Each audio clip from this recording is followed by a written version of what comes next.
John Elway was born on June 28, 1960, in Port Angeles, Washington, into a football family that seemed destined for gridiron greatness. His father, Jack Elway, was a college football coach whose career took the family all over the country, from Washington to Montana to California and eventually to Colorado. Growing up, John didn't just play football, he lived it. Sitting in on coaching meetings, studying film with his dad, and breaking down plays at the dinner table, he absorbed the nuances of the game before he was even in high school. Football wasn't something he played. It was something he understood deeply. By the time he was a teenager, Elway had already distinguished himself as a once-in-a-generation athlete. At Granada Hills High School in Southern California, he played quarterback with a flair and athleticism rarely seen. His arm strength was freakish. He could throw the ball 70 yards downfield with ease. But he was more than just a cannon arm. He had touch, vision, and the ability to escape pressure with smooth, fluid movement. His senior year, he passed for over 5,700 yards and 49 touchdowns, catching the attention of every major college football program in the country. He also excelled in baseball and was drafted by the Kansas City Royals in the 1979 MLB draft.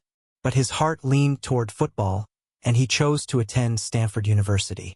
At Stanford, Elway's legend only grew. He started as a freshman and was instantly recognized for his poise and command. Over 4 years, he threw for 9,349 yards and 77 touchdowns, often carrying a team that lacked elite talent.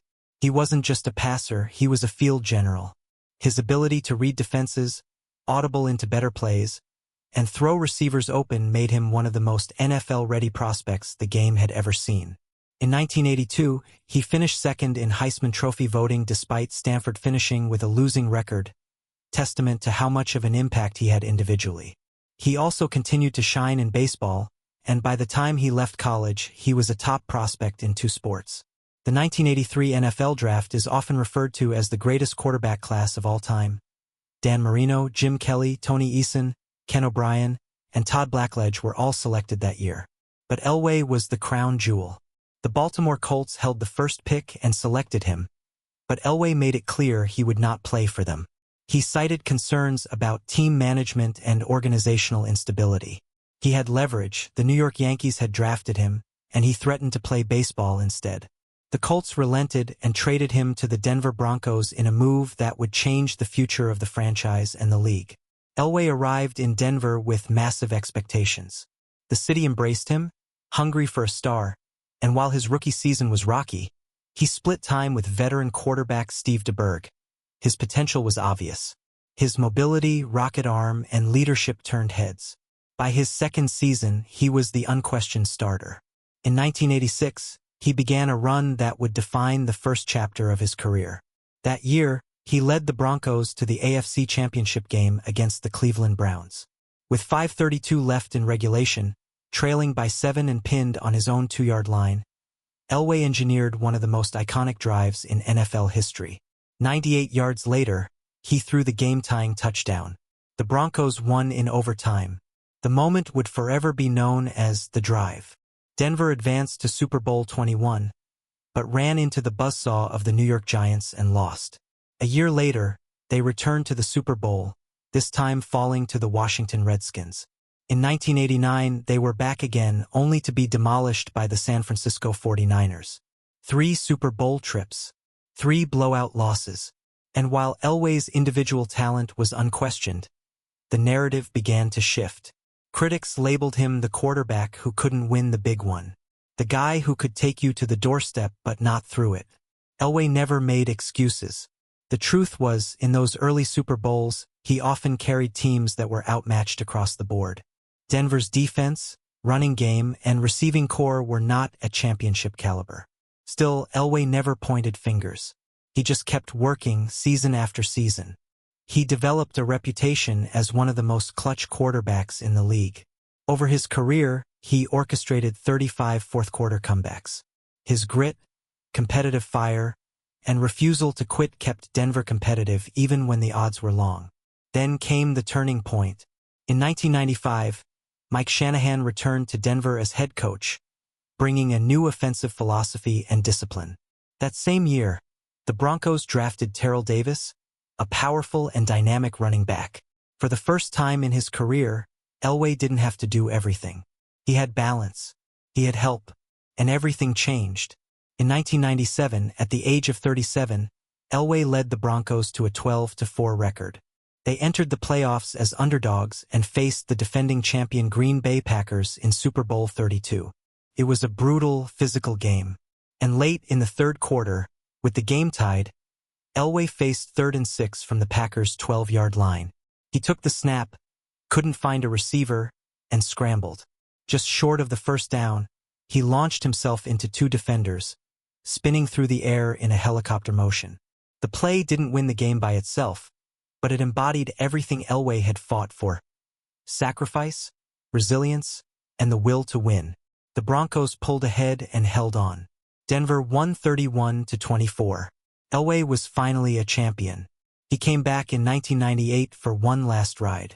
The Broncos were even better, finishing 14-2. In Super Bowl XXXIII, Elway played one of the best games of his career, throwing for 336 yards and a touchdown and rushing for another. He was named Super Bowl MVP. And just like that, he walked away. A 2-time champion. A Super Bowl MVP. A legend. Elway retired with 51,475 passing yards, 300 touchdowns, 9 Pro Bowl selections, and the most wins by a starting quarterback at the time. But his numbers only tell part of the story. He was one of the most athletic quarterbacks the league had ever seen, with the strength of a linebacker and the grace of a point guard. He could throw on the run, thread needles into tight coverage, and escape pressure with his legs. He was a prototype, a blueprint for the modern quarterback. His legacy didn't end when he retired. Elway returned to the Broncos as an executive and quickly built a championship roster. In 2012, he made one of the boldest moves in franchise history, signing Peyton Manning, who was coming off multiple neck surgeries. The gamble paid off. Under Elway's leadership, Denver appeared in 2 more Super Bowls and won Super Bowl XL in 2016, cementing his legacy not only as a Hall of Fame player but as a championship-caliber executive.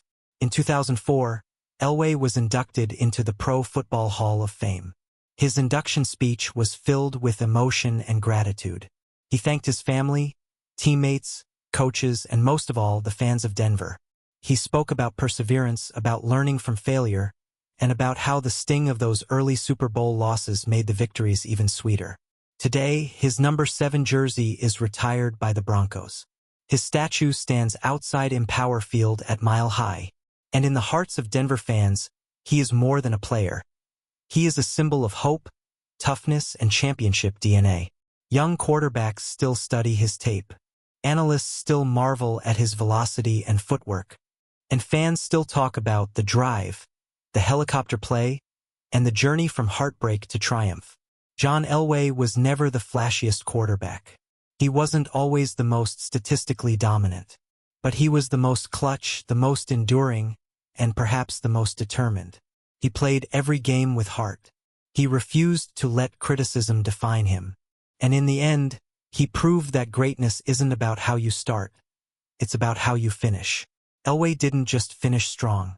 He finished as one of the greatest to ever play the game.